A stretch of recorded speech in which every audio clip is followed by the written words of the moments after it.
which was about like a Cadillac. But something happened between 90 and 2000. In 2000, they hit 100,000. In other words, from 90 to 2000, they went from 40 to 100,000. In 2006, they hit 200,000. So right now, the sky's the limit. So, but I have some very good bodyguards. Tony, I got a question. Are there any mandolins out there that's the binding changed? I know, did Wayne used to have one that had a Monroe binding? Oh yeah, the binding change. There was a batch of mandolins made in July 9 of 1923 that had, it's a very small point actually. There's a black stripe here on the top of the border of these mandolins. And on July 9 of 1923, the stripe appears to be on the side instead of on the front. It had to be intentional because it's a different binding channel. They would have to set the router different. And I have no idea why they would do that, because they went to a lot of trouble to make a side-bound mandolin. I have no idea why, and then they didn't make any more. But that just happens to be the Bill Monroe mandolin has the binding stripe on the side, and so therefore that's why everybody talks about side-bound mandolins.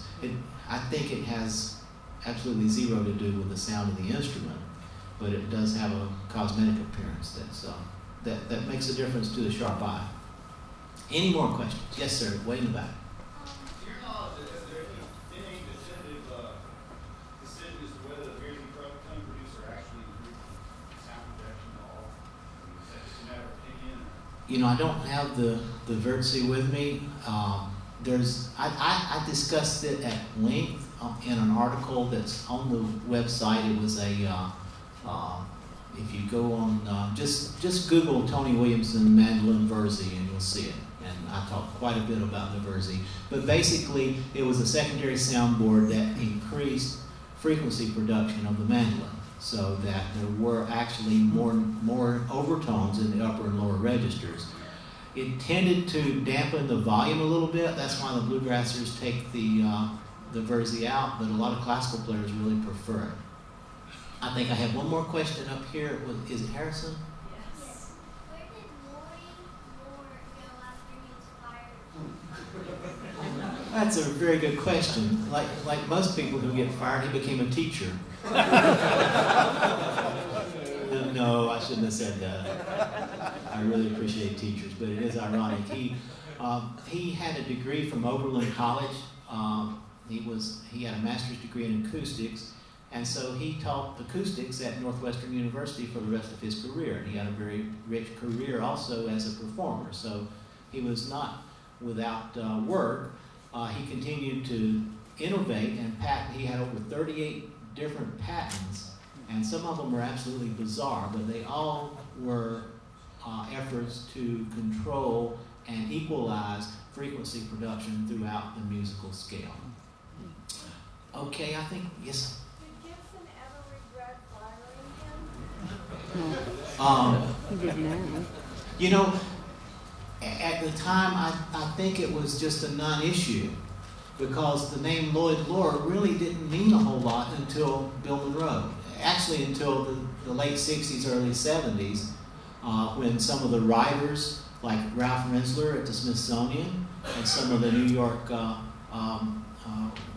some of the people who were out, I call them the geezer hunters, you know, the folklore people who go out and find people, they were the ones who wrote about Bill Monroe's mandolin and Lloyd Loar. I don't think, we didn't talk about Lloyd Loar before the late 60s and the 70s. We talked about Gibson mandolins, but I don't think Gibson ever looked back on firing him, because the banjo was very successful. It set the company on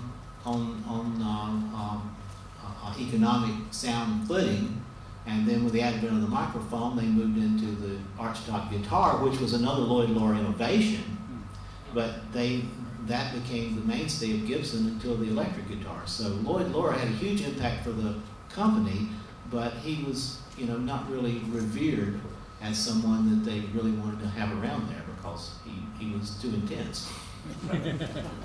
All right, well, I'm going to play one more tune here that hopefully I can get through.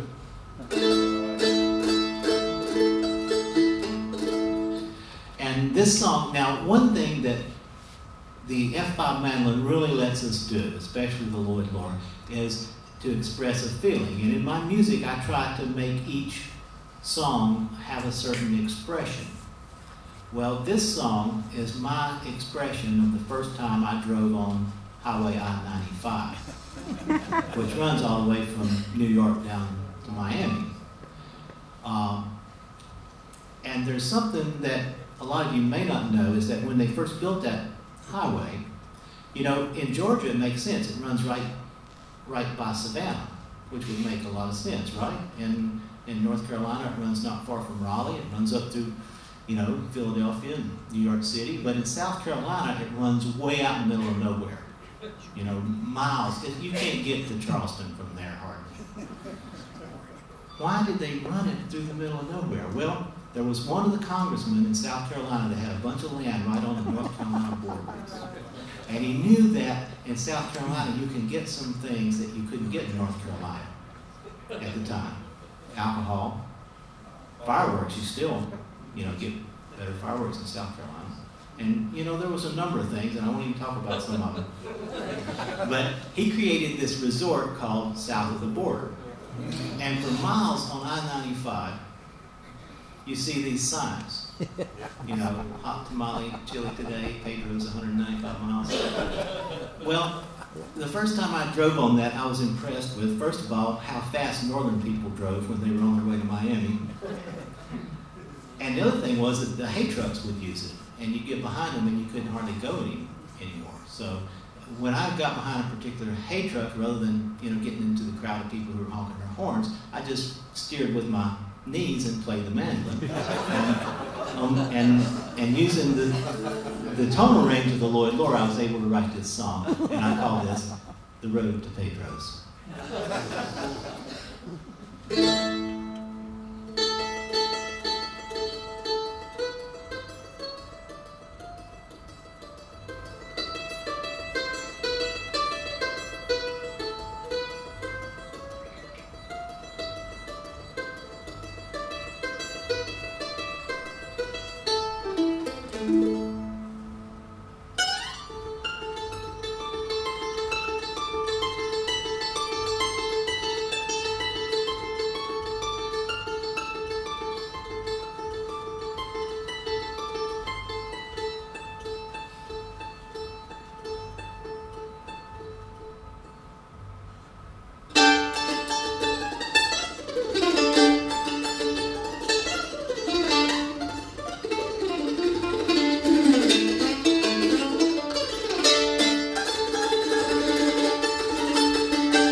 We've let him go about 15 minutes over. We appreciate it. If no one comes up on the stage, he'll come out to the front and talk to you.